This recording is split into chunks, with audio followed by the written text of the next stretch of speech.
जीवन के उठान पर आज जब खड़े होकर पीछे मुड़कर देखती हूँ तो सारा धुंध धीरे धीरे छटने लगता है।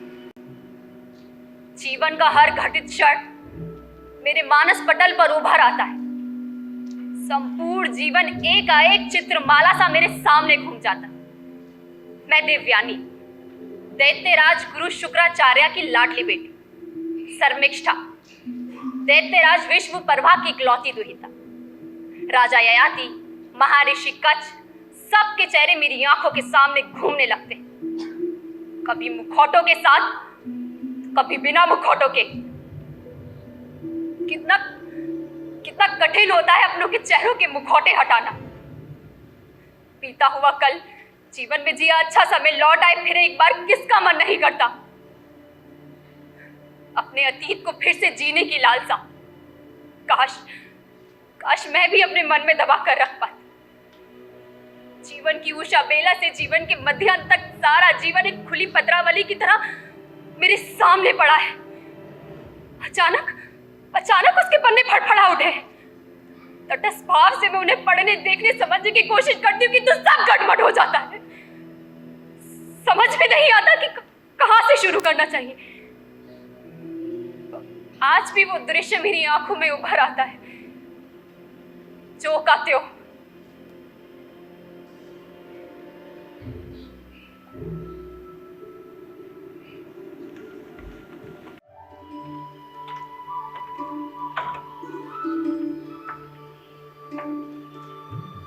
मैं देवताओं के गुरु आचार्य बृहस्पति का पुत्र कच्छ दैत्यराज वृषपर्वा के इस राज्य में पहुंच चुका हूं। सुना है कि शुक्राचार्य के आश्रम भी इसी आनंदवन में, जहां वे अपनी साधना में लीन रहते हैं, परंतु वे तो कहीं दिखाई नहीं देते। देवराज इंद्र उनके मृत संजीवनी ज्ञान से बड़े आतंकित रहते हैं। जिन दैत्यों को देवतागण अपने पराक्रम और कौशल से मार देते हैं, गुरु शुक्राचार्य मृत संजीवनी ज्ञान से उन्हें पुनः जीवित कर देते हैं। देवता हैरान कि दैत्य नष्ट क्यों नहीं हो रहे हैं। अब तक तो इस विद्या की काट कोई ढूंढ नहीं पाया है। संभव है इसे पाकर ही कुछ समाधान निकल सकेगा, परंतु गुरु शुक्राचार्य मुझे इसे देंगे संदेह। तुम युवा हो, परिश्रमी और लगन के पक्के, और फिर महर्षि अंगिरा के पौत्र हो। शुक्राचार्य से मृत संजीवनी विद्या पाने में अवश्य सफल रहो। ऐसे सोचते मैं ही नहीं कच्छ, समस्त देवतागण यही सोचते। मेरे पिता के पास जो ज्ञान था वो मुझे मिल चुका है, परंतु मृत संजीवनी का ज्ञान तो मेरे पितामह से उन्हें भी नहीं मिला। अपने प्रिय शिष्य शुक्र को ही उन्होंने इस विद्या योग्य माना और उन्हीं को ये विद्या प्राप्त हुई। दैत्यराज वृषपर्वा ने भी अपनी नीति कुशलता का प्रदर्शन किया और शुक्राचार्य को गुरु पद से सम्मानित कर अपने पक्ष में कर। देवताओं ने मेरे पिता को देवाचार्य का पद देकर सम्मानित किया, परंतु मेरे पिता के पास भी मृत संजीवनी का ज्ञान नहीं है। ये तो बहुत बाद में पता चला। तुम महर्षि अंगिरा के पौत्र हो। शुक्राचार्य से मृत संजीवनी विद्या पाने में अवश्य सफल रहोगे, ये मुझे विश्वास है। देवताओं के इसी विश्वास के कारण मुझे आना, परंतु यहाँ तो सन्नाटा है। अब तुम्हें अकेले ही आगे बढ़ना होगा। मैं अब चलता हूं। घने जंगल में आश्रम ज्ञान साधना के लिए सर्वोत्तम स्थान है। कैसा शांत, सुरम्य और मनोरम वातावरण। अतिथि, कौन है आप? कैसे आगमन हुआ? इस आश्रम में आने का आपका प्रयोजन? आपत्ति ना हो तो मैं आपका परिचय पा सकती हूँ? क्यों नहीं देवी, मैं कच्छ देव जाति का, देवलोक से होकर यहाँ इस जंगल में भटक गया हूँ। देवी, देवलोक से? जानते नहीं, ये देवताओं के परम शत्रु दैत्यराज वृषपर्वा का राज्य है। युवक, तुम्हें अपना जीवन प्यारा नहीं है क्या? मैं कच्छ ऋषि अंगीरा का पौत्र। ऋषि अंगीरा के पौत्र? अरे स्वागत, इस आश्रम में आपका स्वागत है। पिताजी अभी कहीं बाहर गए हैं, तब तक आप यहीं विश्राम करें। मैं देवयानी, आचार्य शुक्र की पुत्री। मैं भी कैसा अबोध, मुझे समझ जाना चाहिए था। ओम नमः शिवाय, ओम नमः शिवाय, ओम नमः शिवाय। पिताजी, ये आ रहे कच्छ, ऋषि अंगीरा के पौत्र, आपसे भेंट के लिए आए हैं।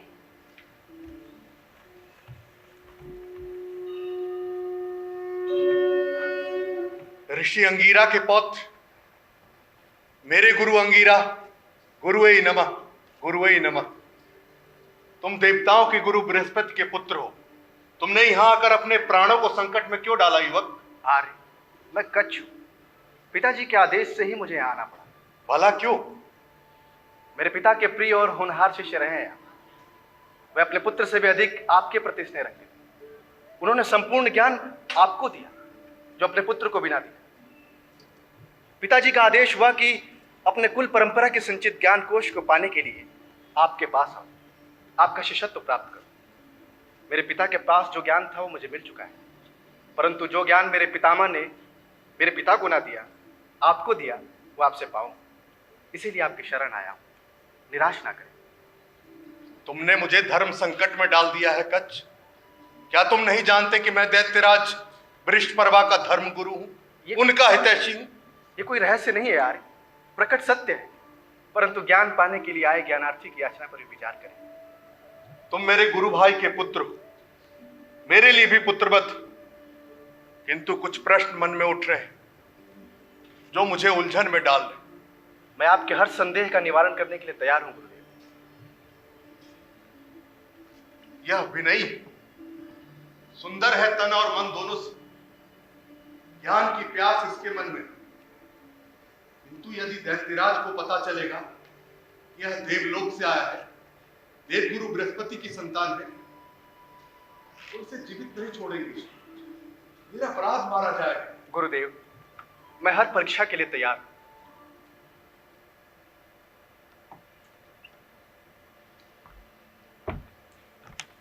कुछ प्रश्न मेरे मन में भी उठ रहे हैं। जो ज्ञान इसे बृहस्पति से ना मिला, जो केवल मेरे पास, वो मृत संजीवनी विद्या पाने की लालसा भी इसके मन में होगी। इसे मृत संजीवनी विद्या सिखाना दैत्यराज के प्रति विश्वासघात तो नहीं होगा? ज्ञान की जो परंपरा अजस्त रहनी चाहिए, मेरे बाद कौन है जो मृत संजीवनी को अमर रखेगा? गुरु अंगीरा ने जो ज्ञान मुझे दिया, अपने पुत्र को ना दिया, वो नष्ट नहीं होना चाहिए। ज्ञान की जो निधि मेरे मानस की अतल गहराई में छिपी है, योग्य व्यक्ति को ना सौंपी तो हमेशा के लिए मेरे साथ ही समाप्त हो जाएगी, जो मैं कभी नहीं चाहता। मैं भी वृद्ध हो चुका हूं, पुत्र ना सही, गुरु भाई का पुत्र, गुरु का पौत्र, मेरे लिए भी संतान की तरह। कच्छ मृत संजीवनी विद्या पाने का सर्वोत्तम अधिकारी, उसकी पैतृक परंपरा, उसकी विरासत उसे सौंपने में मुझे हर्ष होगा। सुअवसर देखकर उसकी पैतृक परंपरा उसे सौंपना उचित होगा। किंतु संभवतः गुरुदेव के मन में राजनिष्ठा और गुरु परंपरा का द्वंद चल रहा है। तुम बहुत बुद्धिमान हो कच्छ, स्थिति और स्वभाव के द्वंद को खूब समझ रहे। गुरुदेव, जब तक आपके मन का द्वंद मिट न जाए, ज्ञान गंगा आपके मानस में रहे, मुझे आपत्ति ना हो। आप स्वाधीन हैं, पराधीन या विवश नहीं। विश्वास कीजिए, मैं कठिन ब्रह्मचर्य व्रत धारण करता हुआ आपके विश्वास को जीत पाऊं, ऐसा आशीर्वाद मुझे दीजिए। तथास्तु। आज से तुम आश्रम में रह सकते हो। मैं भी प्रयत्न करूंगा कि तुम्हें दिशा निर्देश देता हुआ गुरु धर्म का पालन करूं। विद्यार्थी को निराश लौटाना गुरु के लिए अशोभन होगा। आज से तुम गुरु के संरक्षण में हो। आश्रम की छत्र छाया तुम पर बनी ही रहेगी। कच्छ, ये तुम्हारे भी धैर्य की परीक्षा का समय हो।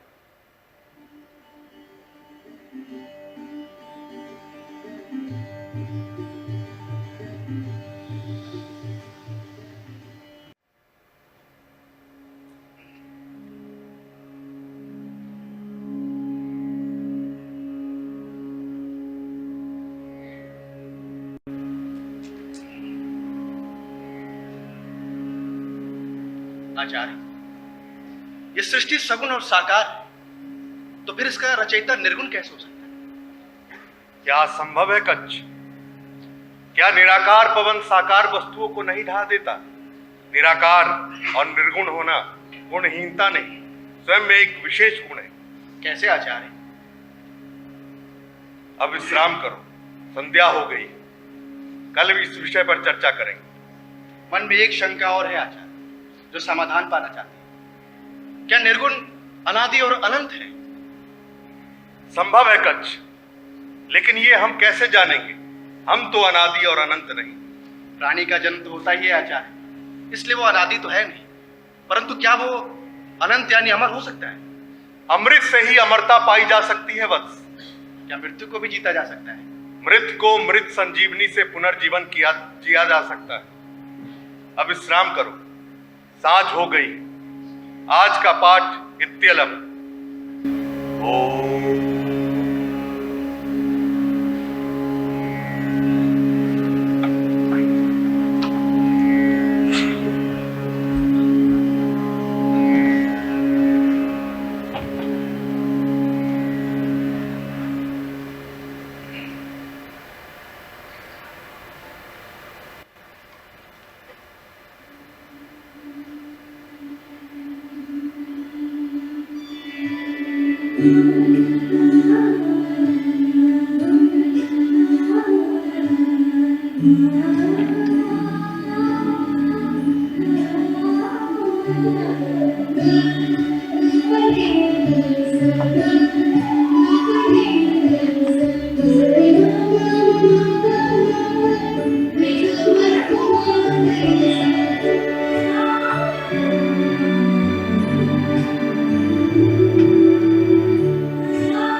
धानु,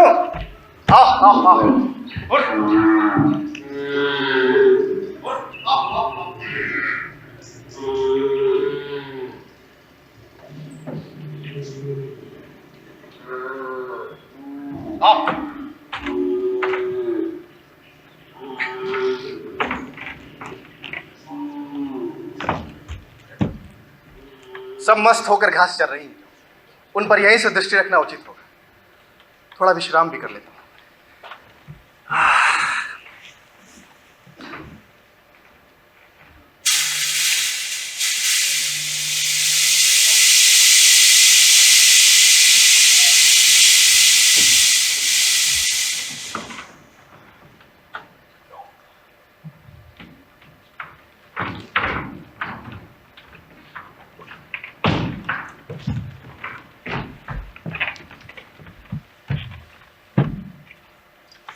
अरे कौन हो भाई? पहले तो इस वन प्रांतर में तुम्हें कभी नहीं देखा। नए नए आए हो लगता है। क्या नाम है तुम्हारा? मैं कच्छ हूं, आचार्य बृहस्पति का पुत्र। और शुक्राचार्य के आश्रम में रहते हो? जी हाँ, विद्या अध्ययन के लिए आया। क्या नाम बताया तुमने अपने पिताजी का? आचार्य बृहस्पति। क्या? आचार्य बृहस्पति, देवताओं के गुरु बृहस्पति। हाँ हाँ, ठीक पहचाना भाई। खूब सुना भी? हाँ सुना भैया, मेरे दिमाग में तो खतरे की घंटियां बज रही है। खतरे की घंटियां यहां तक सुनाई दे रही हैं। क्या कहते हो? अब बताओ क्या करना चाहिए? आखिरकार देवता अपनी चाल चल ही गए, फंसा ही लिया शुक्राचार्य को अपने जाल में। क्या कहते हो, क्या करना चाहिए? आश्रम की रक्षा का दायित्व हमारे कंधों पर। दैत्यराज वृषपर्वा को पता चल गया तो हमें जीवित न छोड़ेंगे। इससे पहले कि महाराज की कृपाण हमारा गला काट दे, क्यों न हम इस उदंड बालक को रास्ते से ही हटा दे। जंगली जानवरों को भी भरपूर भोजन मिल जाए।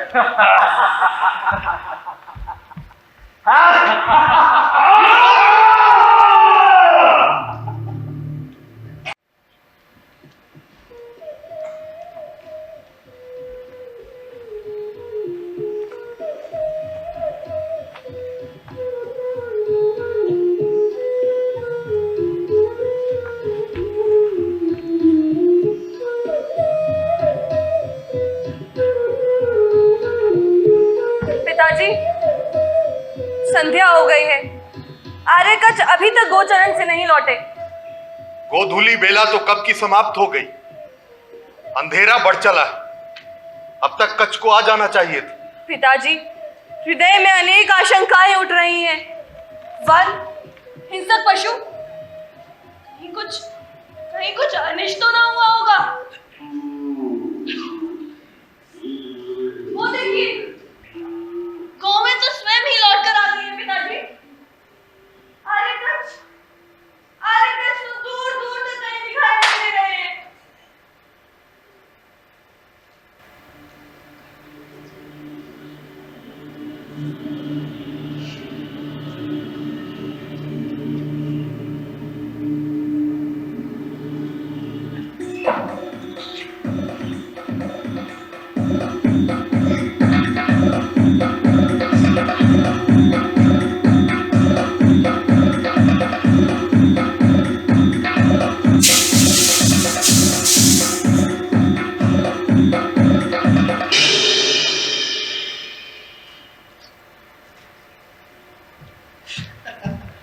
कितना भटकाया तुमसे।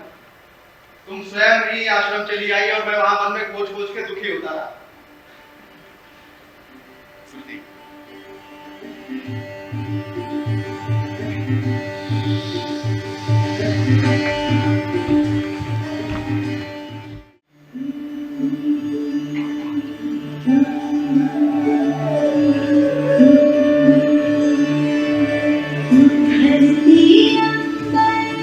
झूम रही है चहुदिशे खुशियाँ छाई।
आर्यकच, ये देखिए जबा का पुष्प।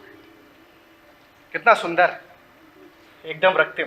हाँ आर्य, सिंदूर जैसा, रोलिका सा रंग, जैसे बाल अरुण का, जैसे किसी सौभाग्यवती के भाल के सौभाग्य बिंदु सा। बहुत भाता है ये रंग और ये पुष्प तुम्हें। हाँ आर्य, इसे बालों में गूंथना भी बहुत भाता है मुझे। अब तक तो केवल देवी पूजन में ही उपयोग होते देखा है इसको। देवी के प्रसाद की आकांक्षा तो हमें भी रहती है आर्य। जब भी इस पुष्प को देखूंगा तुम्हारा स्मरण होगा।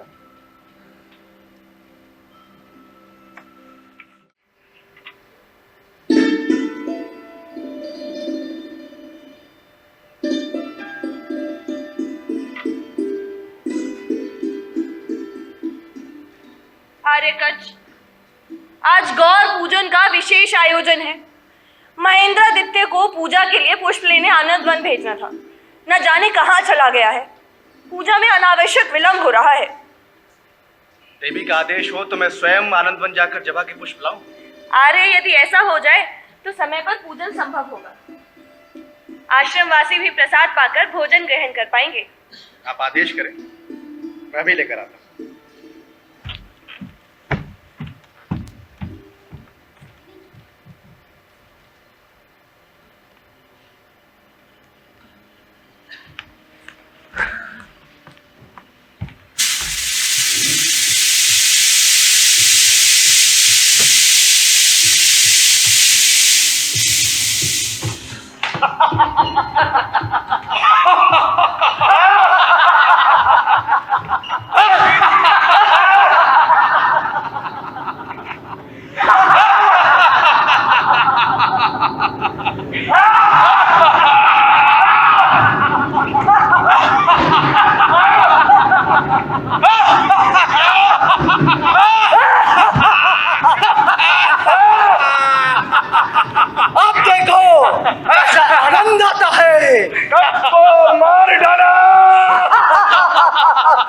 और दोबारा शुक्राचार्य जीवित ना कर दे, इसलिए चलाकर और उसकी भस्म में कहीं शेष न दिखाई दे, इसीलिए उसको समुद्र में बहाना ना रहेगा बस और ना बनेगी बाजी।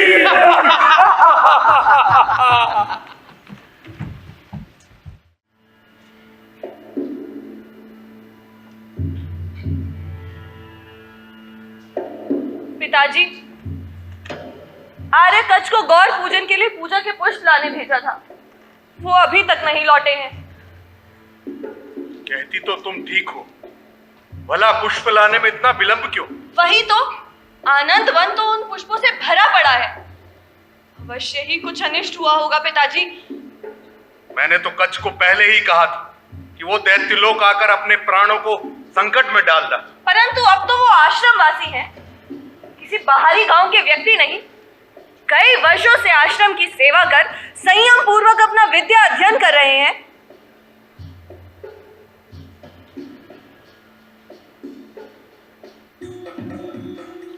इन मूर्खों का, दैत्यों का क्या उपचार करूं? अकारण ही कच्छ के शत्रु बन बैठे। क्या कच्छ का जीवन फिर संकट में पिताजी? संकट, महासंकट कहो। निरपराध कच्छ इनकी शत्रुता झेल रहा है। आश्रमवासी के जीवन को संरक्षण देना आचार्य होने के नाते मेरा दायित्व है, वही पूरा कर रहा हूं।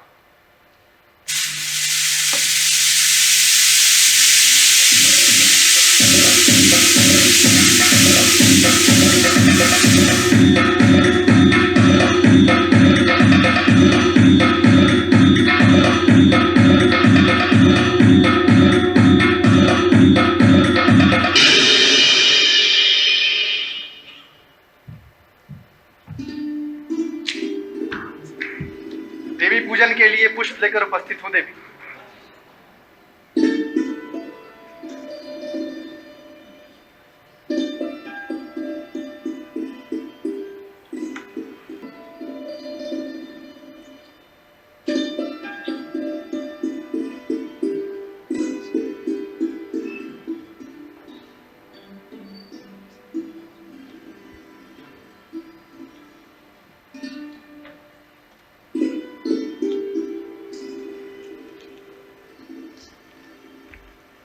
देवयानी, समझ नहीं आता है कि अपने हृदय की बात शब्दों में कैसे कहूं।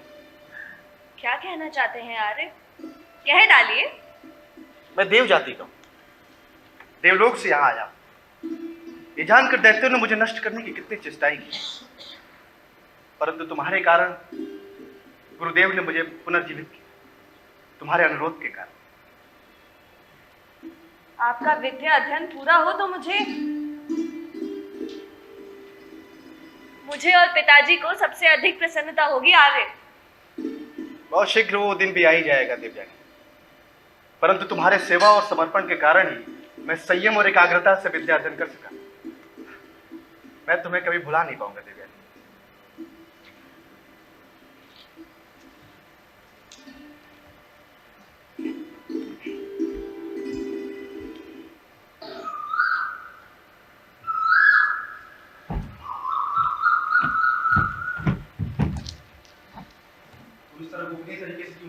अरे प्रकट होकर आता तो लेने के देने पड़ जाते। तुम्हारी इस आश्रम से और मेरी इस दुनिया से छुट्टी हो जाती। देवता इंद्र का संदेशा लेकर आया, बहुत विलंब हो रहा है। विद्या अध्ययन में शीघ्रता आवश्यक नहीं है नंदनलाली, हमें धैर्य बनाए रखना चाहिए। बहुत जल्दी ही गुरु शुक्राचार्य मुझे मृत संजीवनी का ज्ञान देंगे, और तब तक हमें धैर्य बनाए रखना चाहिए। अरे ये कौन है? हमारे वन प्रांत का तो नहीं लगता। कुछ विचित्र सा प्राणी है, संदेह दैत्य लोक का तो कदापि नहीं। इसकी सूचना दैत्यराज बृहस्पति को देनी चाहिए। इससे पहले तो कच्छ से मिलने कभी कोई नहीं आया। हो सकता है कोई नया मित्र हो, या ये हो सकता है कोई पुराना परिचित। कहना क्या चाहते हो? अरे भैया, मुझे तो पहले से ही पता था कच्छ यहाँ विद्या के अध्ययन के लिए नहीं आया है, वो यहाँ संजीवनी विद्या के लिए आया है। आचार्य बृहस्पति के आश्रम में ज्ञान की कमी थोड़ी थी। उनका बेटा संपूर्ण ज्ञान पाकर भी शुक्राचार्य का शिष्य क्यों बना? केवल मृत संजीवनी का ज्ञान ही तो नहीं था उनके पास, संभवतः कच्छ उसी को पाने के लिए आया हो। हाँ, संभवतः नहीं भाई, निश्चित रूप से। अगर वह मृत संजीवनी विद्या पा लेगा तो इसका तात्पर्य ये हुआ कि देवताओं को मारने में और दैत्यराज को कभी सफलता नहीं मिलेगी। इसका मतलब देवराज इंद्र विजयी होंगे। अरे भाइयों, देवताओं की चाल समझो, ये उनको अच्छी सूझी।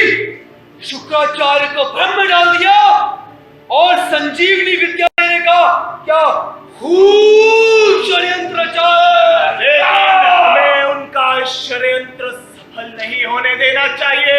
बिल्कुल, मुझे भी यही लगता है। पहली बार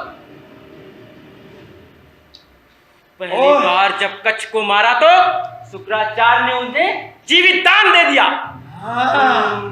और दूसरी बार जब जलाकर भस्म कर दिया और उसकी भस्म को समुद्र में फेंक दिया। भैया, उसके बाद तो मुझे लगा कि वो दैत्य लोक से सदा के लिए उठ गया होगा। तब फिर शुक्राचार्य ने उसे जीवन दान दे दिया। इस बार कोई ऐसा उपाय निकालो कि वो उसे जीवन दान न दे पाए।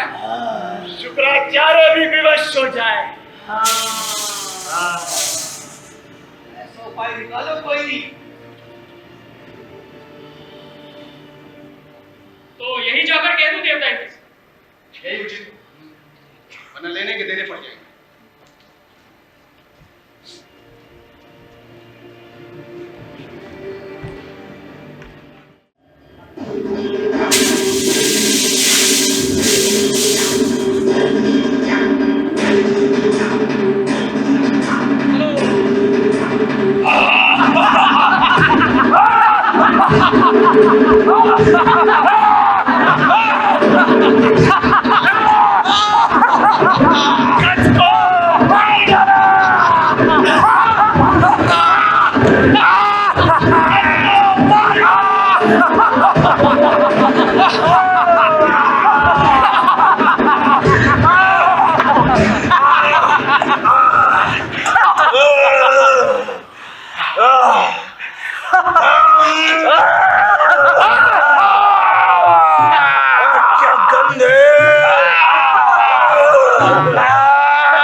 अपना सर्वनाश करने पर तुले हो क्या?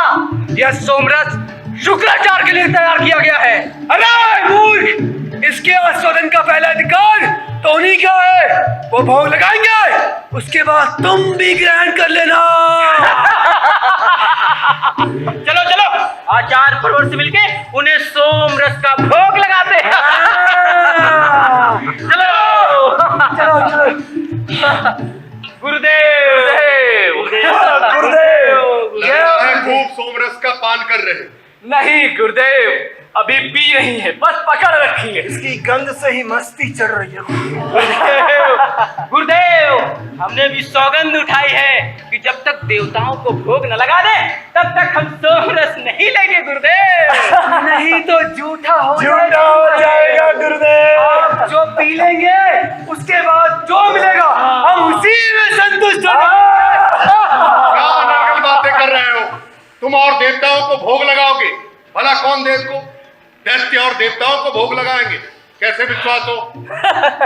हमारे आचार्य ही हमारे देवता हैं। क्यों मार्ग में खड़े होकर सोमपान करना उचित नहीं है। चलो हटो। सोमपान नहीं, सोमभोग लगाइए आचार्य। चलो हटो, मार्ग से हटो।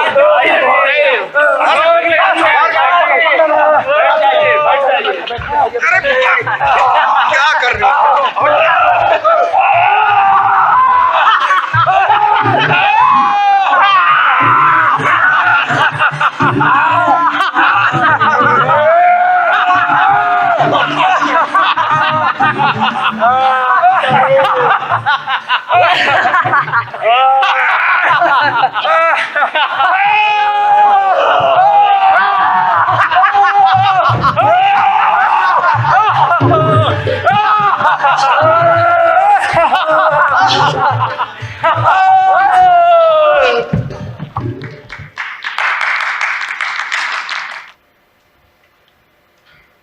पिताजी, आज आपको भी आने में विलंब हो गया। हाँ, मार्ग में कुछ नटखट दैत्य मिल गए थे, वही जो अपने आश्रम के आसपास मंडराते रहते हैं। आर्य कच्छ को मैंने हवन की समिधा लेने भेजा था, वो अभी तक नहीं लौटे हैं। मिल गया होगा मार्ग में कोई, बातों में उलझा लेते हैं लोग। पहले भी 2 बार उनके प्राण विपत्ति में पड़ चुके हैं पिताजी, इसलिए अधिक चिंता हो रही है। कहती तो तुम ठीक हो, थोड़ी देर और प्रतीक्षा करो। मेरे जीवन प्राण है वो, उन्हें कुछ हो गया तो मैं जीवित न बचूंगी। मुझे उन्हें भेजना ही नहीं चाहिए था, ये जानते हुए भी कि दैत्य उनके प्राणों के शत्रु बन गए हैं। न जाने मैंने क्यों भेजा। तुम्हारी ये बेचैनी मुझे भी घबराहट में डाल रही है देवा। पिताजी, उन्हें कुछ हो गया तो मैं जीवित न बचूंगी, मैं मर जाऊंगी पिताजी। एक कहानी सुनाओ। एक राजा था, परमवीर पराक्रमी अजय। शत्रु हैरान कि वो उसके प्राण क्यों नहीं ले पा रहा। जानती हो क्या कारण? क्या? उन्हें पता नहीं था कि राजा ने अपने प्राण को एक मैना में कैद किए हुआ है। जब तक मैना जीवित है राजा को कुछ नहीं हो सकता, शत्रु उसका कुछ नहीं बिगाड़ सकते। कहानी सुनाने का समय नहीं है पिताजी। आर्य कच्छ का पता लगाइए, न जाने आर्य कच्छ कहाँ चले गए हैं। मेरी मैना तुम हो, मेरी लाडली बेटी। जब तुम तड़पती हो तो मैं भी भीतर से हिल जाता हूँ।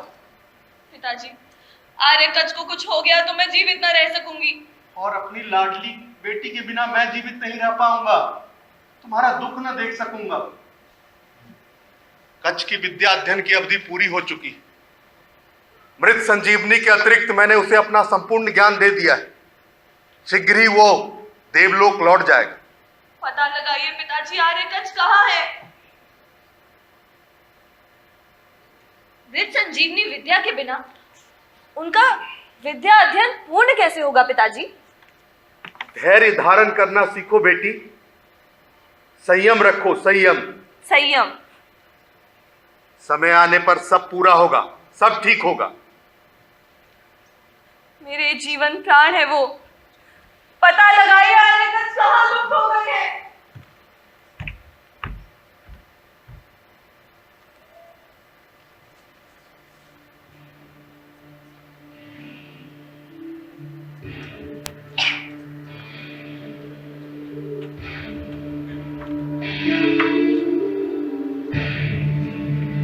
अनिष्ट हुआ लगता है। किंतु कच्छ है कहां?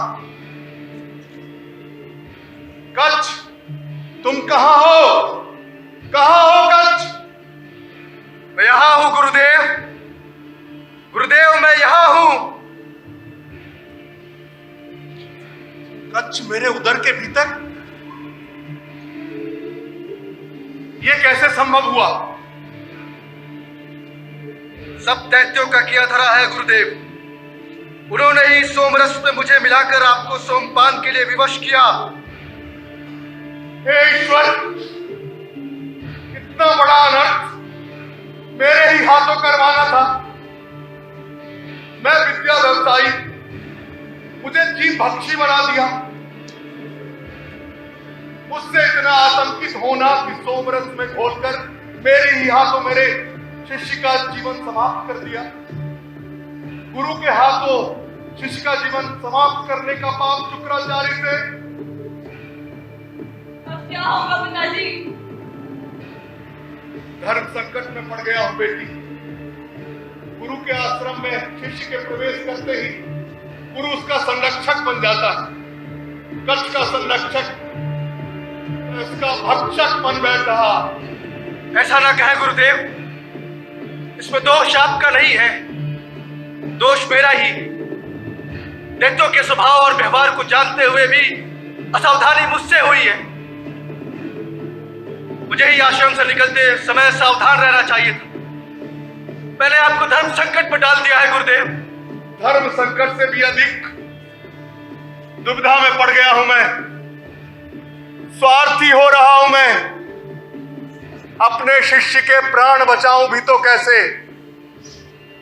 मृत संजीवनी का प्रयोग करूं भी तो कैसे। कच्छ मेरे उदर से बाहर कैसे आएगा? मेरे उदर से बाहर आने का एकमात्र उपाय, कच्छ मेरा उदर चीर कर बाहर आए, फिर मेरा जीवन समाप्त।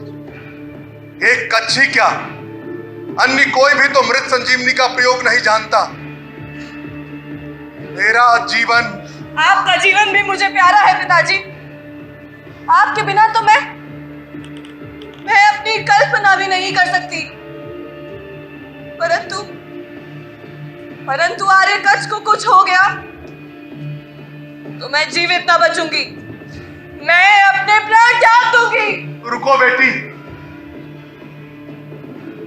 यह परीक्षा की घड़ी आई है देवी।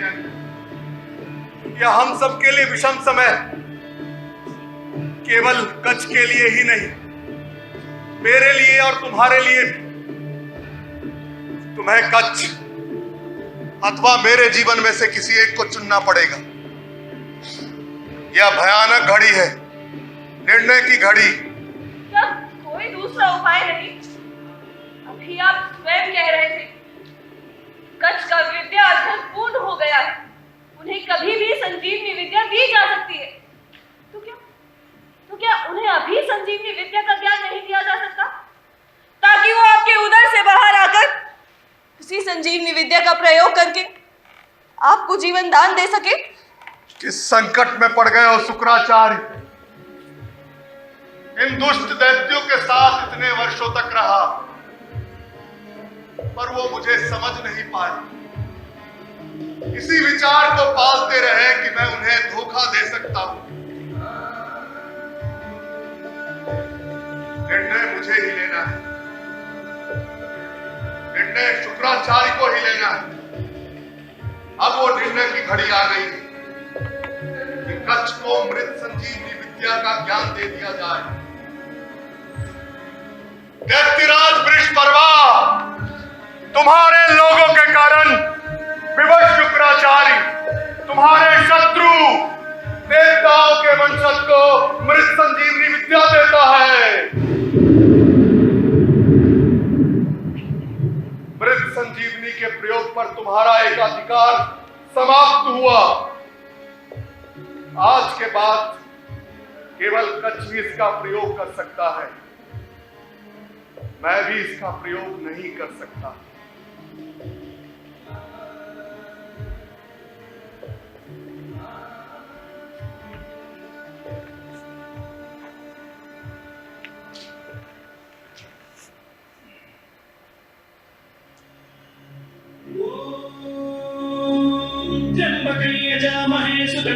पुष्टिवर्धनम् उर्वारुकमिव बन्धनान् मृत्योर्मुक्षीयमामृतात् यो रुद्रो अग्नव्यो अप्रियवोचनीयो रुद्रो विश्वाभुवना विवेश तस्मै रुद्राय नमो अस्तु तवस्तु हि यस्विषुसुधं वायो विश्वस्य क्षयति भेषजस्य यक्ष्मामहे सोमरसाय रुद्रं नमो विद्देवमसुरं दुवस्य अयं मे हस्तो भगवान् अयं मे भगवत्तरः अयं मे विश्वभेषजोऽयं शिवाभिमर्शनः ये सहस्रमयुतं पाशां मृत्योमर्त्याय हन्तवे तान् यज्ञस्य मायया सर्वान् वयजामहे मृत्यवे स्वाहा मृत्यवे स्वाहा ॐ नमो भगवते रुद्राय विष्णवे मृत्युर्मे पाहि प्राणानां ग्रन्थिरसि रुद्रो मा विशान्तकः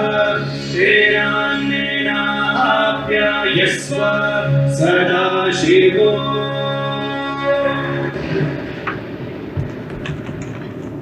पिताजी,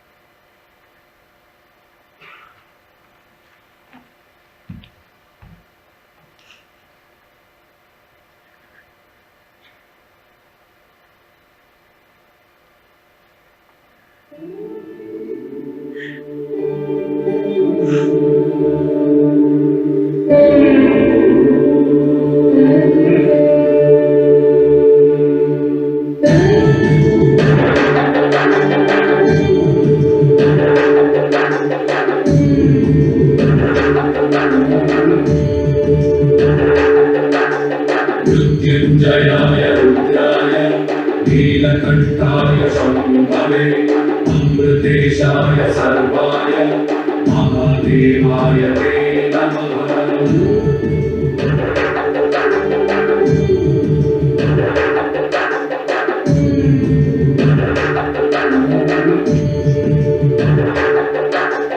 मृत्युञ्जयाय रुद्राय नीलकण्ठाय शम्भवे अमृतेशाय सर्वाय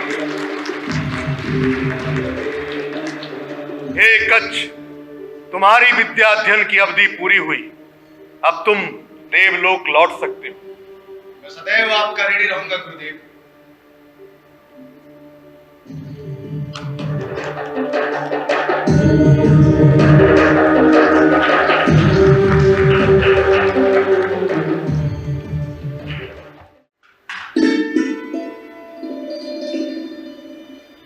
आर्य कच्छ आज प्रस्थान कर रहे हैं। उनकी ओर से अभी तक ऐसा कोई संकेत नहीं कि वो मुझे भी अपने साथ ले चलेंगे। प्रणय का भी कोई आश्वासन नहीं। क्या क्या पहल मुझे ही करनी होगी? क्या प्रणय प्रस्ताव देवयानी की ओर से ही जाए? हाँ, क्यों नहीं? प्रणय और भय जैसे एक म्यान में दो तलवारें। उन्हें मेरी भावना की पवित्रता पर विश्वास करना ही होगा।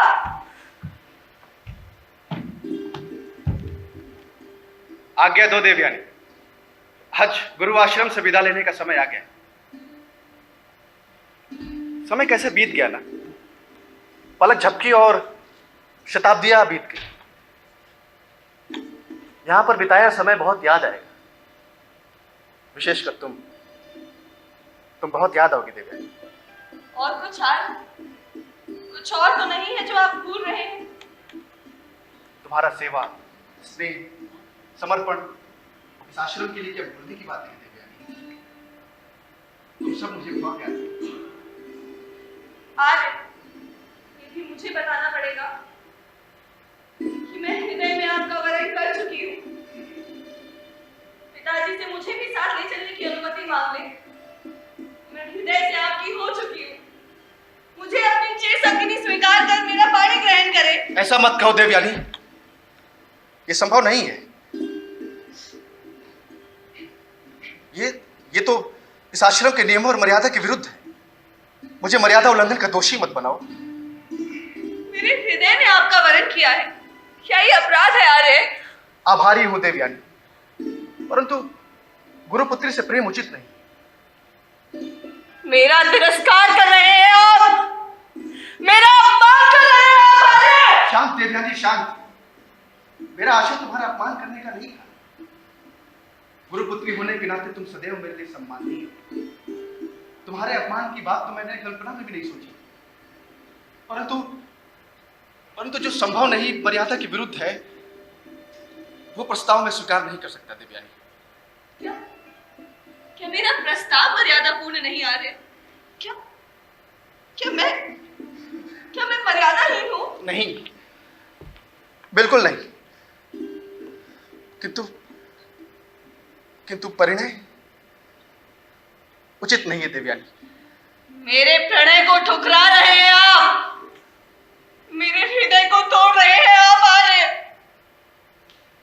इस आश्रम में मिली विद्या फलेगी नहीं आपको, उस विद्या का स्वयं पर प्रयोग नहीं कर पाएंगे आप। उस विद्या का प्रयोग किया गया सफल ना होगा, दूसरों पर भी उसका प्रयोग ना कर पाएंगे आप। कह देती हूँ। मेरे किस अपराध का दंड दे रही हो देवयानी? बिना सोचे समझे कैसे ये शाप दे दिया कि मेरी विद्या सफल ना हो? तुमने ये शाप का मान धोकर दिया, स्वार्थवश दिया, ये भी सफल ना होगा।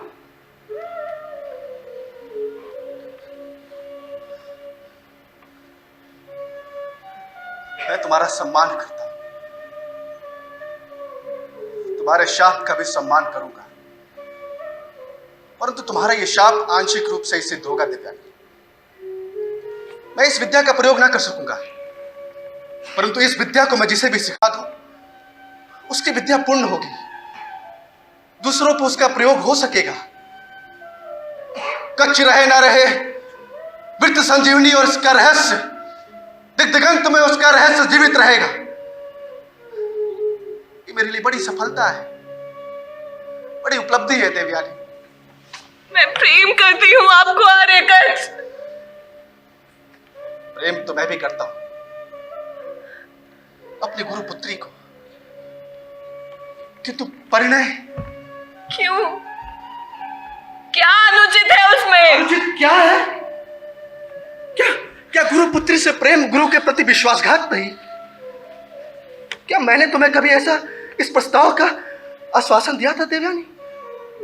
फिर तुम्हें यह भ्रम कैसे हुआ? क्या गुरुदेव ने कभी तुमसे विवाह का आदेश दिया?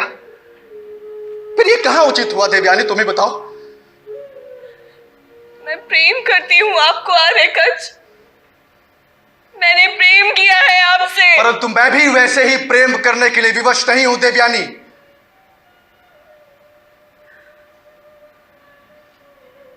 इस आश्रम में बिताया बहुत सा समय, तुम्हारे और गुरु जी का स्नेह सदैव मेरी स्मृति में रहेगा, परंतु तुमने अपने शाप देने की शक्ति का प्रयोग कमान होकर किया, विवेक से नहीं। याद रहे कि तुमने एक निरीह निर्दोष बटुक पर इस शक्ति का दुरुपयोग किया है देवयानी। मैं तुम्हें शाप देता हूं, कोई भी विद्या व्यवसायी ब्राह्मण युवक तुमसे विवाह ना करेगा देवयानी। अरे तुमसे परिणय असंभव। हाँ, यदि गुरुदेव मुझे ऐसा कहने का आदेश दें तो मैं उनके आज्ञा पालन के लिए प्रतिश्रुत प्रतिबद्ध रहूंगा, किंतु वो भी ऐसा नहीं करेंगे, तुम जानती हो। अरे प्रणाम देवयानी, मैं सदा के लिए गृह नगर जाता हूं अमरावती, इस आश्रम को छोड़कर सदा के लिए।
अतीत की यादें जब तक सावन के मेघों से भर आती हैं, उनके बारे में बात करना अच्छा लगता है, किंतु हृदय भर आता है। जीवन दुर्भर लगता था उसे। समझ नहीं पा रही थी कि कैसे बीतेंगे वो दिन। अरे कष्ट तो अपनी ज्ञान की गठरी बांध लौट गए अमरावती, अपने गृहनगर निर्मोह निर्मम रह गई देवयानी। उनकी याद में आंसू बहाते।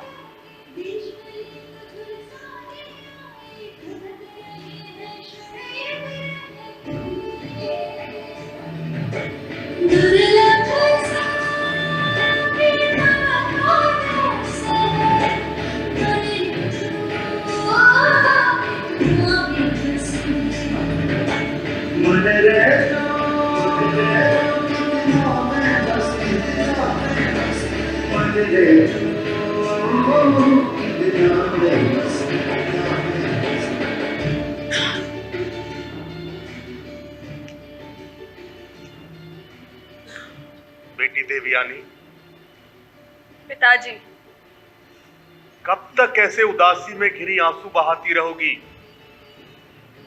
मुझे देखो, इतना कुछ हो गया मेरे साथ, मैं भी तो जीवित हूं। बड़ा ही होनहार युवक था कच्छ, अपने लक्ष्य को पाकर जाना ही था उसे, लौटकर अपने लोगों के बीच जाना ही था।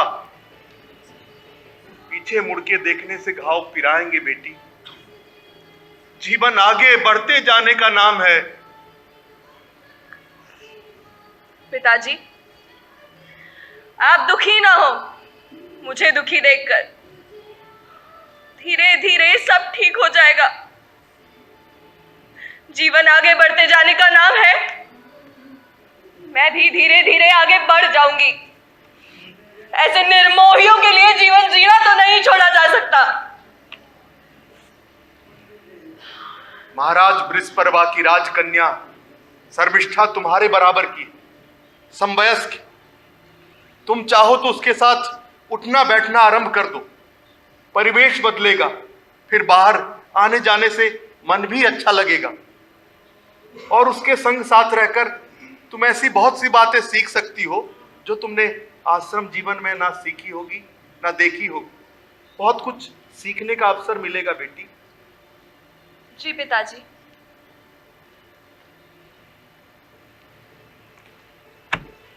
महाराज वृषपर्वा नीति कुशल और व्यवहार कुशल तो थे, तभी तो उन्होंने पिताजी को राजगुरु बनाने में तनिक विलंब नहीं किया। कहीं रुष्ट शुक्राचार्य उनका साथ न छोड़ दे, इसलिए देवयानी को बेटी की तरह शर्मिष्ठा की सखी बना। मेरा राजमहल में आना जाना आरंभ हो गया, अब अच्छा लगने लगा है। पर राजमहल में राजकन्या को मेरी उपस्थिति अच्छी नहीं लगती थी, और ये मैं समझ गई। मेरी उपस्थिति में वो सहज अनुभव नहीं करती थी।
श्रृंगार ऋषि कन्या के लिए उचित नहीं।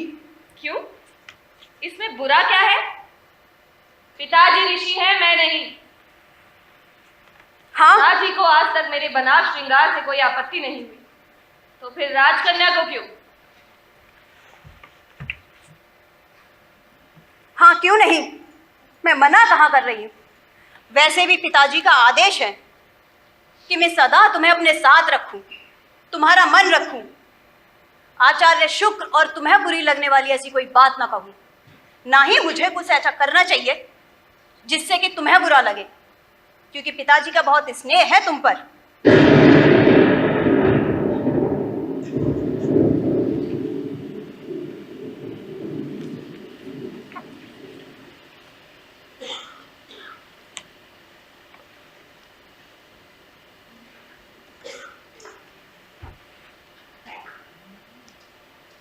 मैं सखियों के साथ जल क्रीड़ा के लिए जा रही हूँ।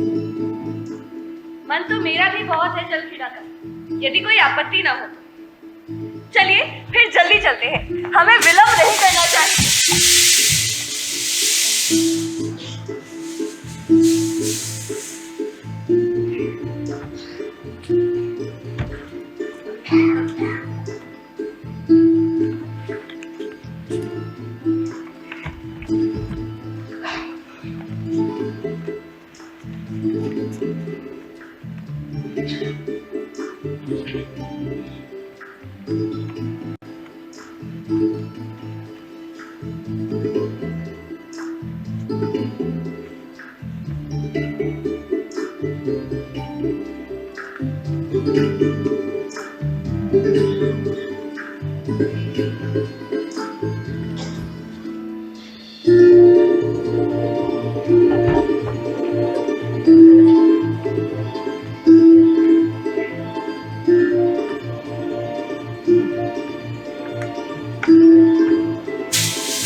देवी अब कुएं के भीतर कैसे गिर गई? अरे मैं देवयानी, आचार्य शुक्र की पुत्री। दैत्यराज की दुहिता ने मुझे क्रोध में आकर इस कुएं में फेंक दिया और मुझे अपनी सखियों के साथ यहाँ अकेली और असहाय छोड़कर चली गई। यदि आप यहाँ ना आते तो न जाने मैं कब तक यहाँ पड़ी रहती। संभवतः जीव जंतुओं का आहार ही बन जाती।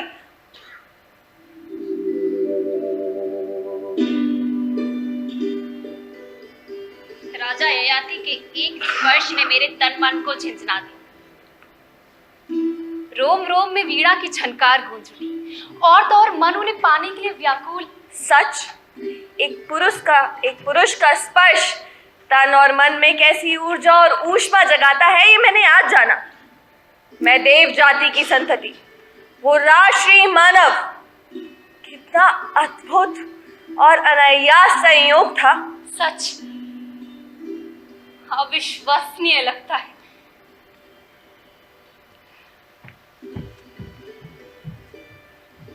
देवी, मैं किसी कार्यवश इधर आ गया। संभवतः मेरे हाथों से नियत ने आपको जो है बचाने का रखा था। संभवतः नियति का ही खेल था महाराज। अस्पर्शिया देवयानी का दाहिना हाथ आपने ही पकड़ा। आप कहना क्या चाह रही हैं?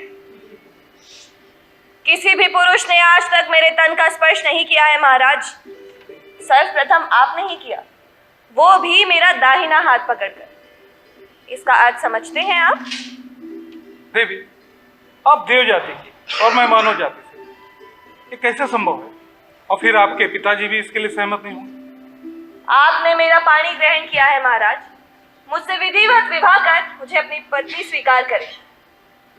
आपके सिवा आज के बाद कोई भी पुरुष मेरा वरण न कर सकेगा। देवयानी। स्वामी,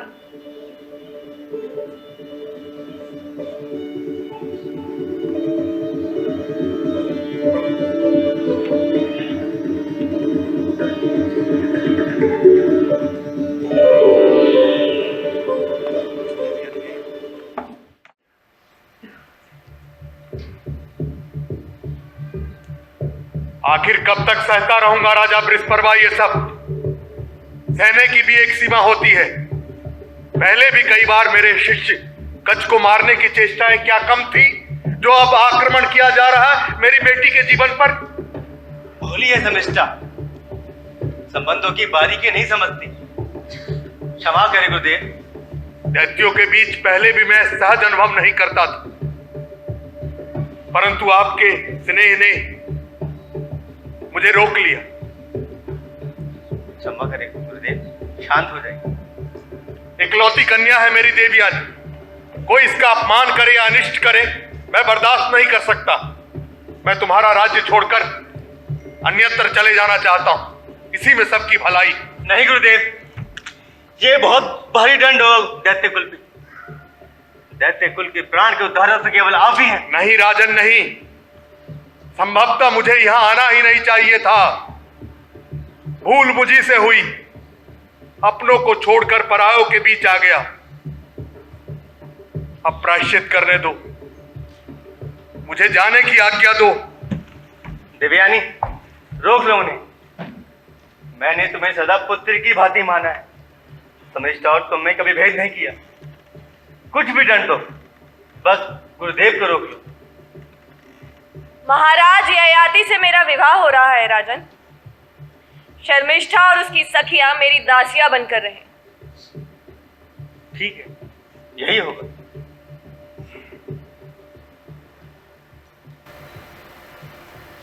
आश्चर्य, महाराज वृषपर्वा मेरी बात मान ली। देवयानी की दासी दैत्यराज की पुत्री शर्मिष्ठा राग रंग और आनंद भरे थे। समस्त संसार खुद स्वामी की बाहों में थी। हम दोनों के अतिरिक्त इस संसार में किसी अन्य के बारे में सोचना भी नहीं चाहते। दो तन एक प्राण, देवयानी और राजा ययाति। जीवन की समस्त रस राशि और सुख सुधि का संचय मेरे हृदय में। देवयानी को मातापिता भरे दिन भला कैसे भूल सकती। राजा ययाति के साथ अपना दाम्पत्य जीवन खड़पूट समर्पण और निष्ठा से जी, परंतु कई वर्ष बीतने के बाद पता चला कि धोखे के संसार में जी रही।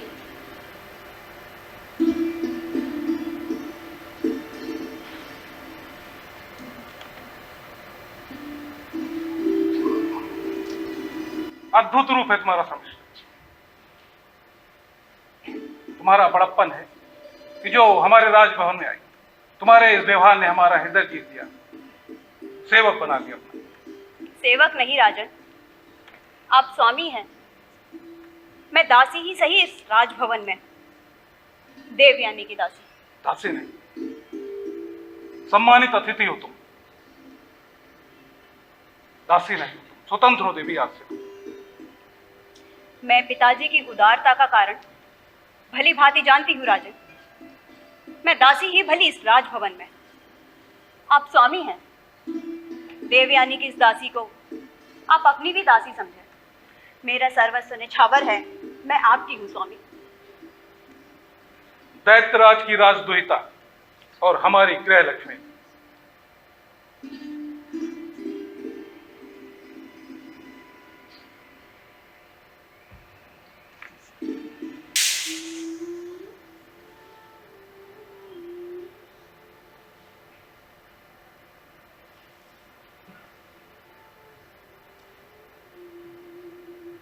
राजा को क्या आपत्ति होती भला, तुरंत ही मान गए। और क्यों नहीं मानते? वो राजकन्या अनंत सुंदरी, स्वयं उनके प्रणय की आकांक्षी। तब देवयानी से हुए विवाह की मर्यादा राजा को क्यों याद रहती? राजा ययाति ने बिना बताए शर्मिष्ठा से गुप्त विवाह किया, दूसरे वक्त जाकर गृहस्थी बसाई, परिवार बढ़ाया। कई वर्ष तक मुझे कानो कान खबर न हुई। मेरी रूप की सादगी पर मोहित हुए थे राजा ययाति। मेरे पिताजी के आग्रह और संकल्प पर मुझसे विवाह किया था। दो लोगों के बीच संबंध बनाया। फिर समीक्षा के रूप रोवन की ताप ने उन्हें तपाया तो उसे भी अपना लिया। राजा ययाति, जो राजा पहले थे पति अब प्रेमी बाद में, ये समझते मुझे देर न लगी, चुप रह गई। विरोध प्रकट करने के लिए अबरा करती भी तो क्या। तब एक ही विकल्प मुझे ठीक लगा, राजा का रंग भवन छोड़ पिता के घर उनकी कुटिया में लौट आई, बस।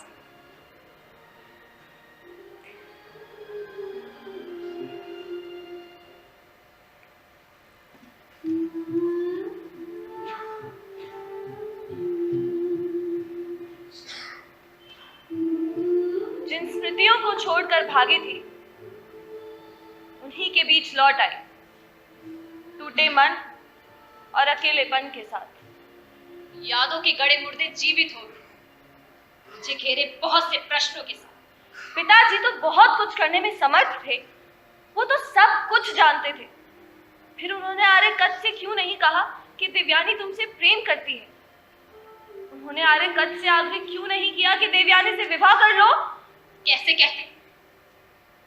स्वयं उन पर ऋषि अंगिरा के बहुत से उपकार जो थे, गुरु ऋण तले दबे हुए थे। आर्यकच तो मृत संजीवनी के पहले ही जाप से पिताजी को जीवन दान दिए गुरु ऋण से मुक्त हो चुके थे। उनसे बेटी से परिणय का आग्रह पिताजी करते भी तो कैसे? बेटी को अपने से अलग करना भी तो उन्हें स्वीकार न था। मुझ में प्राण बसते थे उनके। याद है वो मैना वाली कथा? बड़ी भोली हो देवयानी।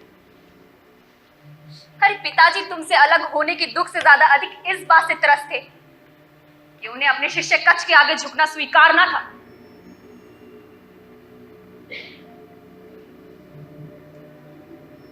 आवेश में आकर आर्यकच को मैंने जो श्राप दिया और फिर आर्यकच ने मुझे जो श्राप दिया, वो प्रसंग पिताजी को ज्ञात था। उस श्राप को मेरी नियति बनना ही था। वो श्राप तो सत्य होना ही था। प्रतिकार की कोई संभावना ही ना थी। अरे बेटी की ममता के लिए एक पिता ऐसा करता भी तो भला क्या बुरा होता, किंतु बेटी के लिए किसी के आगे झुकना एक पुरुष के अहम को स्वीकार ना था। आर्यकच महर्षि थे, ब्रह्मचर्य व्रत धारण किया था उन्होंने। अनजान थी मैं उनके महत्व से, तभी तो तिलमिला गई थी क्रोध से, आवेश से, जब आश्रम की मर्यादा के नाम पर ठुकराया और स्वीकारा मुझे उन्होंने।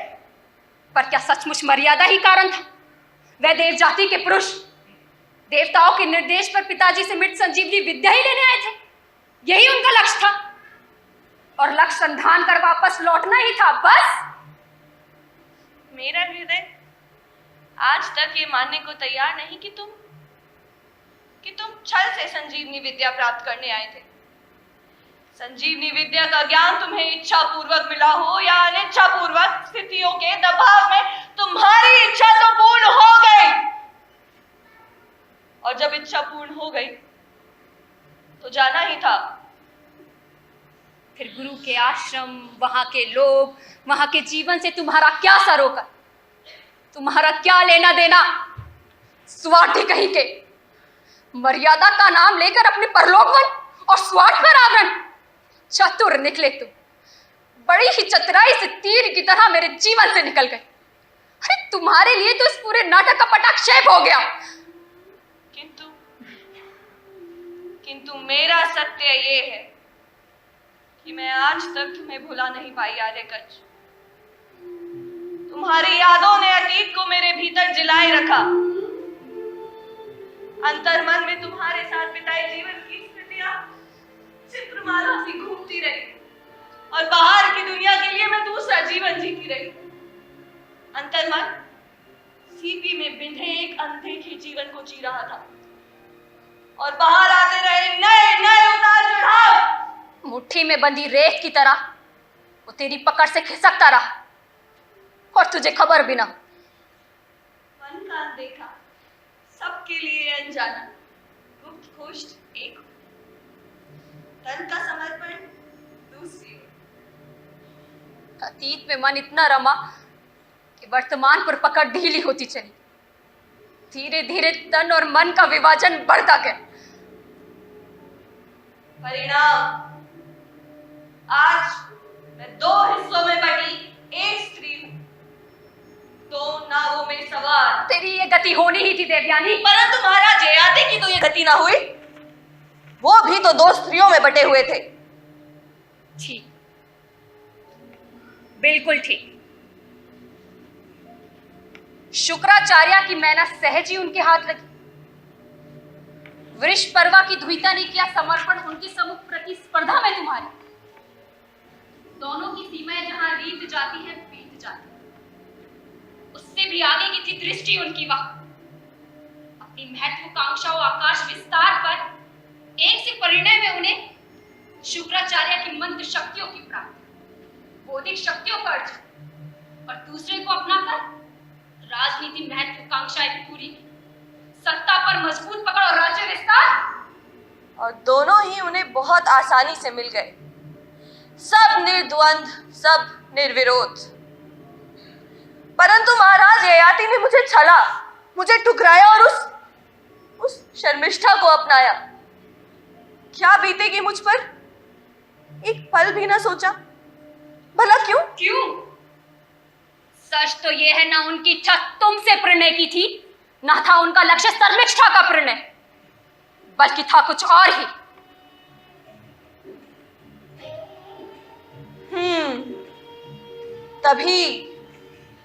तभी तो ना उनका तन विभाजित हुआ और ना मन टूटा।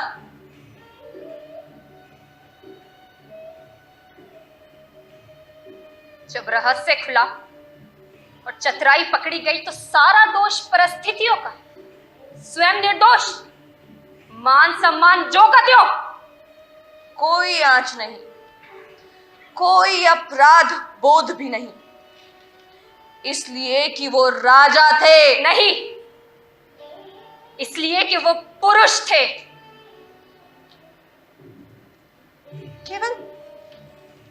केवल इसलिए कि वो पुरुष थे। और मैं इसलिए कि वो थे पुरुष और मैं स्त्री। इसलिए कि वो पुरुष थे और मैं स्त्री।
अच्छा, एक बार पात्र परिचय कर दूं। गुलशन, सुनील कुमार, मोनिदी कांजी, मुकेश झा, नैनी सिंह, हिमांशु हिमानिया, सैफी, शिवानी यादव, शिवाजी राव, आदित्य सिंह राठौर, राज यादव। अच्छा, माधुरी सूद जी की बेटी स्वाति जी हैं, मैं चाहता हूँ वो स्टेज पे आए। और माधुरी मैम आप भी आइए।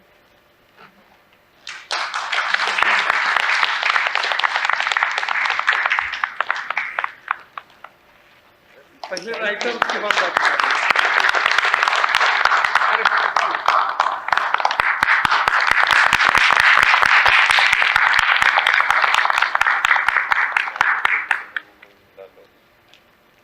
और एक वरिष्ठ नाटककार प्रताप सहगल जी भी हमारे बीच है, तो हम चाहेंगे कि वो भी स्टेज पे आ जाए।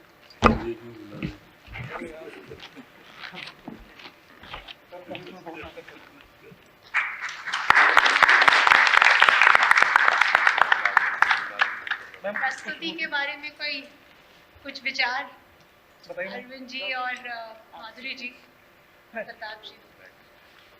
नहीं, प्रोडक्शन सबने देखी है, बहुत अच्छा किया इन्होंने। और ये सब्जेक्ट जो है काफ़ी परिचित भी है और आप बहुत सारे लोगों के लिए नया भी हो सकता है।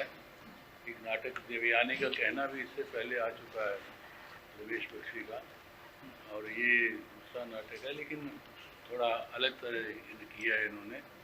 और एक जो पौराणिक आख्यान हमारे यहाँ बहुत हैं, बहुत महाभारत भरी पड़ी है पौराणिक आख्यानों से, और उनको बार बार रीइंटरप्रेट करना, यही मुझे लगता है एक लेखक का कर्म होता है। वो इन्होंने किया।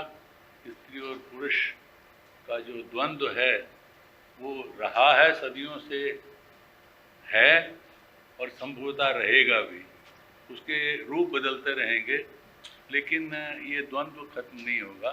तो वो ये प्रश्न उठाना लाजिम है, और प्रश्न उठाया और वहाँ नाटक का पटाक्षेप है। अब आप सोचिए कि प्रश्न क्या है। बहुत सारे प्रश्न जुड़े हुए हैं इसके साथ।